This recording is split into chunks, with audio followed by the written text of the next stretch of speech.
Before I even get out of bed, before water or light or speaking to my family, I reach for a slab of glass and metal. I use it to ask the entire planet a very specific question. Am I safe today? 100 years ago, finding out if a neighboring town was attacked took days. You had to wait for a guy on a horse. Now, while I'm still horizontal, live information from government alerts, news desks, and thousands of strangers on the street is sorted, ranked, and handed to me. Were there rockets overnight? Which roads are closed?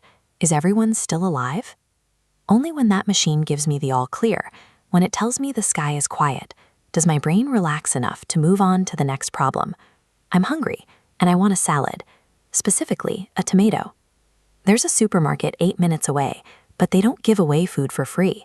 I have to buy it, and money doesn't just materialize on its own. The only way to get it is to convince a complete stranger to open his wallet and hand it to me, in exchange for something I can do that he can't. Suddenly, the simple human act of eating a vegetable requires completing dozens of complex side quests. Before I can even take a bite, I have to mobilize the entire planet's digital and physical infrastructure. I start by trying to find a client. I type tattoo studio into a box, and in a half second, I am accessing a comprehensive directory of the internet, indexed and waiting before I ever hit enter. A fleet of machines has already crawled every page on the web, writing down where everything is, so that the answer is ready the moment I ask. When I actually pick up the phone to call a guy who lives 10 minutes away, my voice doesn't go straight to him. It gets sliced into tiny packets of data and routed out of the country. It bounces through giant cables lying in the dark on the ocean floor, just to come out of a speaker in his pocket. Say he answers, and he agrees to pay me to build him a website. That website physically lives on a rented computer inside a massive, windowless warehouse the size of a football field. Thousands of these machines run so hot they would cook themselves, so they are constantly blasted with cold air, drinking a small town's worth of electricity to fight their own heat. This diagram shows the math we use to protect his customers' data from getting intercepted. It relies on an equation that is easy to combine, like mixing two colors of paint, but practically impossible to separate back out. To undo that scrambling without the correct parameters, you'd have to guess the solution. The number of possible answers is so vast that every computer on Earth working in unison would witness the sun burn out before stumbling onto the correct one.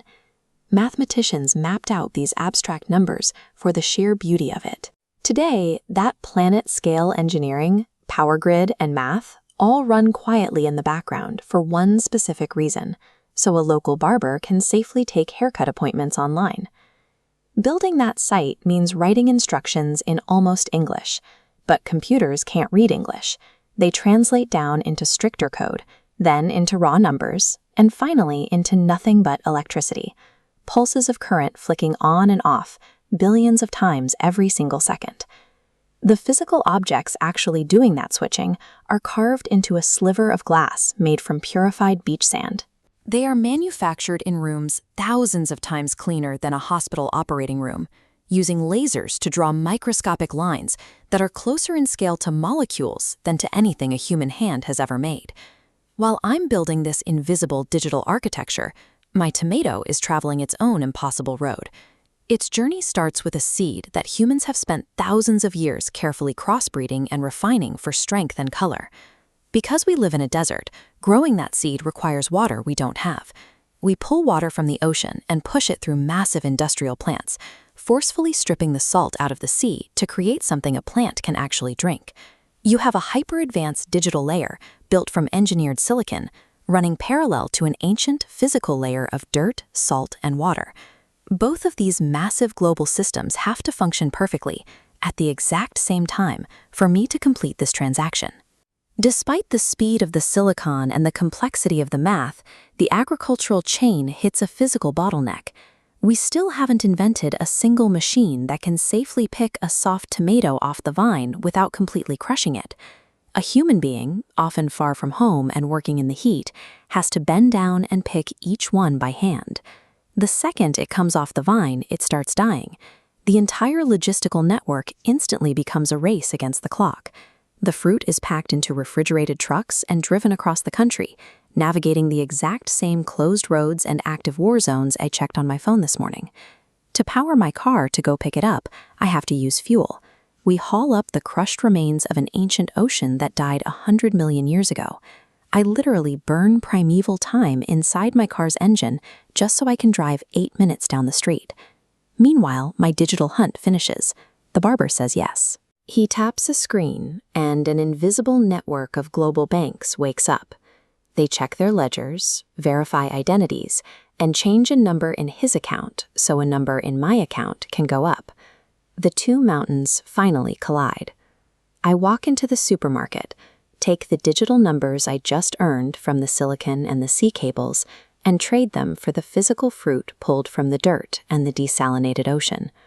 I walk into my kitchen and take out a knife.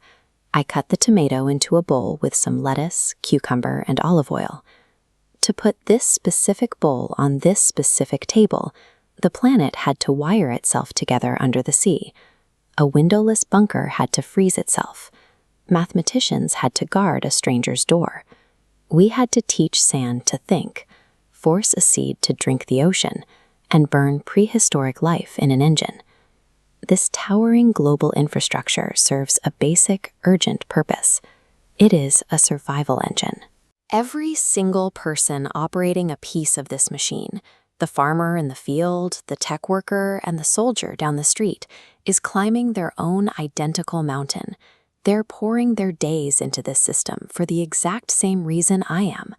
8 billion people are holding up each other's labor, just trying to make it to the end of the day with something to eat and someone to come home to.